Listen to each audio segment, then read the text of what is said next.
Last video में हमने Gauss के नियम पढ़े थे। आज हम उसी में आगे गॉस के नियम के अनुप्रयोग पढ़ेंगे।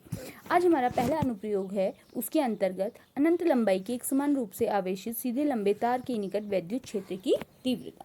हम इसमें क्या करते हैं, एक अनंत लंबाई का धनावेशित तार लेते हैं, जैसा हमने चित्र में दिखाया है। इसको डॉटेड से ऊपर इसलिए दिखाया गया है क्योंकि ये तार कैसा है, अनंत लंबाई का है। ये सीधा आवेशित तार है। इसके निकट हमने क्या निकालनी, विद्युत क्षेत्र की तीव्रता। तो गॉस के नियम के अनुसार हम इसके चारों ओर एक बेलनाकार गॉसियन पृष्ठ का निर्माण करते हैं। अब प्रश्न उठता है कि हम बेलनाकार गॉसियन पृष्ठ का ही निर्माण क्यों करते हैं? क्योंकि हमें एक ऐसी पृष्ठ बनानी होती है जिससे हर बिंदु पर, जो तार से हर बिंदु पर उस पृष्ठ पर विद्युत क्षेत्र कैसा मिले, समान मिले। अब हमने क्या किया, इसके लिए हमें बेलनाकार गॉसियन पृष्ठ का क्या किया, निर्माण किया। अब देखिए आगे क्या है, हम इसमें जब निर्माण करते हैं हमारे पास, तो हमें इसमें बेलनाकार गॉसियन पृष्ठ में 3 सरफेसेस मिलती हैं। ये इसकी पहली सरफेस, ये इसकी दूसरी सरफेस, ये इसकी तीसरी सरफेस।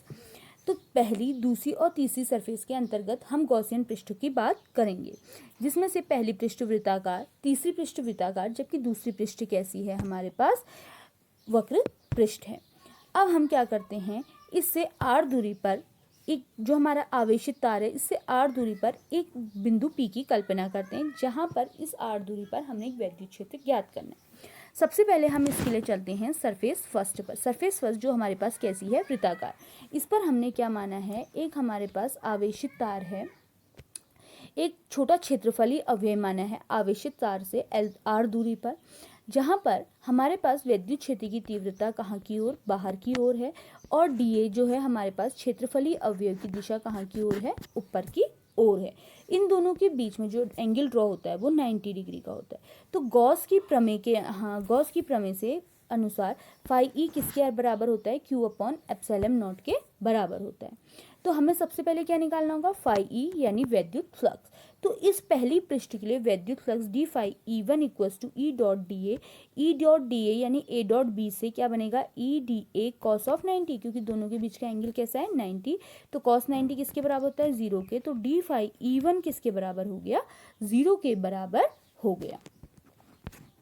अब देखो, अब हम बात करते हैं सरफेस 2 के लिए, सरफेस 3 के लिए, जो हमारे पास कैसी सरफेस है, हमारे पास वृत्ताकार सरफेस है।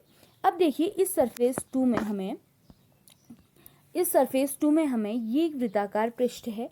इस वृत्ताकार पृष्ठ में भी इस तार से जो विद्युत क्षेत्र होगा वो कहाँ की ओर होगा, बाहर की ओर, और जो dA होगा वो कहाँ की ओर होगा, नीचे की ओर। अभी लंबवत बाहर की ओर लेते हैं हम, तो dA कहाँ की ओर आ गया, नीचे की ओर। अगेन इसके बीच में एंगल कैसा ड्रॉ होता है, 90 डिग्री का एंगल क्या होता है।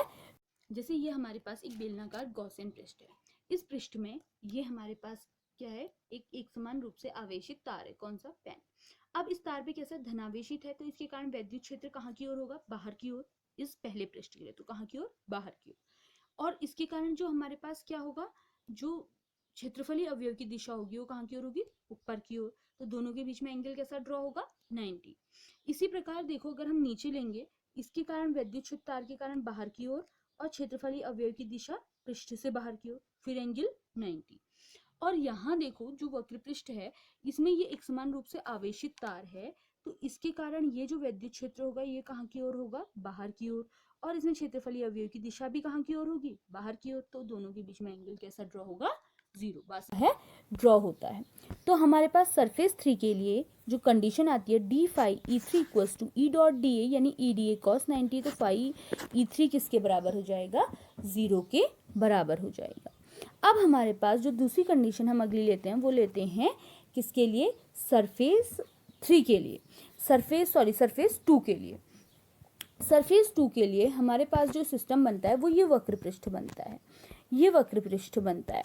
तो ये जो वक्र पृष्ठ है, इसके लिए E की दिशा कहाँ की ओर है, बाहर की ओर, dA की दिशा कहाँ की ओर है, बाहर की ओर। तो दोनों के बीच में एंगल कैसा बना, 0, क्योंकि दोनों एक ही दिशा की ओर हैं। अतः सरफेस हमारे पास, जो सरफेस हमारे पास क्या है, दूसरा है, उस सरफेस जो हमारे पास क्या है, दूसरा है, उसके according d phi E2 = E.dA EdA cos of 0। तो डी फाई E2 किसके बराबर हो जाएगा, EdA के बराबर हो जाएगा। तो हमारे पास 3 मिले हमको। हमारे पास क्या मिला, d phi E1, d phi E3, d phi E2। तो d phi equals to d phi E1, d phi E2, d phi E3। तो डी फाई E1 कितना है 0, डी फाई E2 कितना है हमारे पास ये डी फाई E3 कितना हो गया 0। तो डी फाई E जो है हमारे पास आया कुल वैद्युत फ्लक्स वो कितना आया EDA। संपूर्ण पृष्ठ के लिए हमें जब निकालना होता है तो हम क्या कर लेते हैं, उसका इंटीग्रेशन करते हैं। तो डी फाई ई का इंटीग्रेशन मिल करके हमें मिलता है फाई ई, और E dot D E D A का करेंगे तो ई बाहर आएगा, डी ए का करेंगे तो डी ए का कितना हो जाता है ई ए। बात समझ में आ गई। अब देखिए आगे, गॉस के प्रमेय से फाई ई किसके बराबर होता है, क्यू अपॉन एप्सिलॉन नॉट के। तो हमारे पास कुल फ्लक्स किसके बराबर था, ई ए के। तो क्यू अपॉन एप्सिलॉन नॉट किसके बराबर हो जाएगा, ई ए के बराबर हो जाएगा। तो q over epsilon not equals to e 2 pi r l. क्यों हमने ऐसा लिया, क्योंकि जो दो वृत्ताकार पृष्ठ थे हमारे पास, ये दो वृत्ताकार पृष्ठ थे, इन दोनों वृत्ताकार पृष्ठ के कारण तो फ्लक्स 0 हो गया, लेकिन इस वैद्युत फ्लक्स में हमारे पास जो फ्लक्स है वो किसके कारण मिला, इस वक्र पृष्ठ के कारण, जिस वक्र पृष्ठ का क्षेत्रफल कितना होता है 2 पाई आर एल। क्योंकि हमने जो बेलनाकार पृष्ठ लगाया था वो कितना माना था, एल लंबाई का माना था। तो हमने क्या लिया, ई इंटू 2 पाई आर एल। तो अब हम देखो आगे क्या आएगा, जो एल है हमारे पास एक टर्म यहाँ से इंट्रोड्यूस होता है जिसे हम कहते हैं रेखीय आवेश घनत्व लैम्डा। रेखीय आवेश घनत्व होता है एकांक लंबाई के तार में जितना भी आवेश वितरित होगा उसे हम रेखीय आवेश घनत्व कहते हैं, और इसे लैम्डा से प्रदर्शित करते हैं। तो हमारे पास क्या था, एल लंबाई का चालक था जिसमें क्यू आवेश वितरित था। तो लैम्डा किसके बराबर होगा, क्यू अपॉन एल के। तो क्यू किसके बराबर हो जाएगा, q equals to lambda l के। तो क्यू का मान आप कहाँ रख देते हैं, यहाँ रख देते हैं। तो lambda l upon epsilon not equals to e into 2 pi r l. अब हमारे पास क्या आएगा, हम जब लेंगे, अब देखो यहाँ लेंगे तो ई निकालेंगे क्योंकि वैद्युत क्षेत्र की तरह lambda l upon 2 pi r epsilon not l, l से एल कैंसिल हो गया। तो ई किसके बराबर आया, lambda upon 2 pi r epsilon not. यही वैद्युत क्षेत्र की तीव्रता है। Thank you.